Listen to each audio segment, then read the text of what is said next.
The 2014 Toyota Corolla is the best compact sedan for you if you want a dependable car trying to shed its boring car image.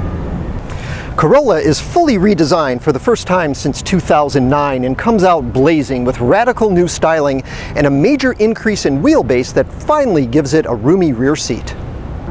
This trendy big mouth grille is striking, but it's not original. These futuristic LED headlamps are. The 2014 Corolla is the first car in its class with LED headlamps standard on all models. Toyota desperately wants you to think of the new Corolla as just as reliable as the old, but a lot racier. How convincing is it? This is Chuck Giametta with a CarPreview.com video review of the 2014 Toyota Corolla. The 2014 Corolla kicks off the 11th design generation of one of the world's best-selling but least exciting cars. There's more passenger room and better gas mileage, but road manners won't be a selling point if you appreciate the feel of a Ford Focus, Mazda 3, or Volkswagen Jetta, to name a few top rivals. And if the styling is a collection of shapes we've seen before in this class, at least Corolla's now in step with the competition. The 2014 lineup consists of the rental car-oriented L model, the volume-selling LE, and the sportier S version with a blackout grille and rear spoiler.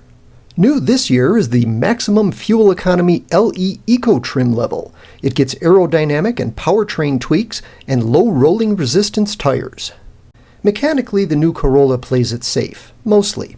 There's no turbo or hybrid, the rear suspension is an old-fashioned torsion beam, and just one of the four models is eligible for rear disc brakes. The only engine is a repeat of last year's four-cylinder with a modest 132 horsepower, though Eco models get a higher tech version with 140 horsepower.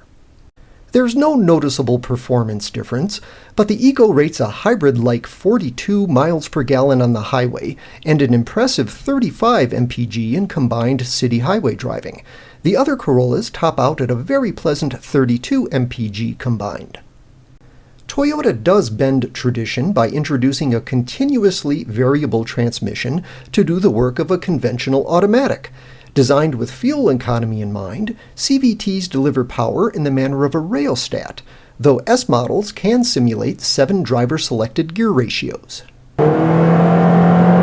One thing Corolla buyers are going to have to get used to is the way that the CVT allows the engine to rev ahead of actual vehicle speed. It produces a droning, growling noise that can be a little difficult on the ears at times.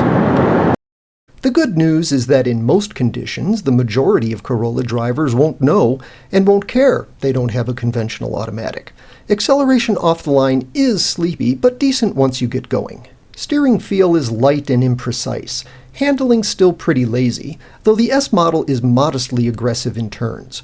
Corolla's marshmallow ride is a thing of the past, though, replaced, unfortunately, by a suspension that has a difficult time filtering out bumps.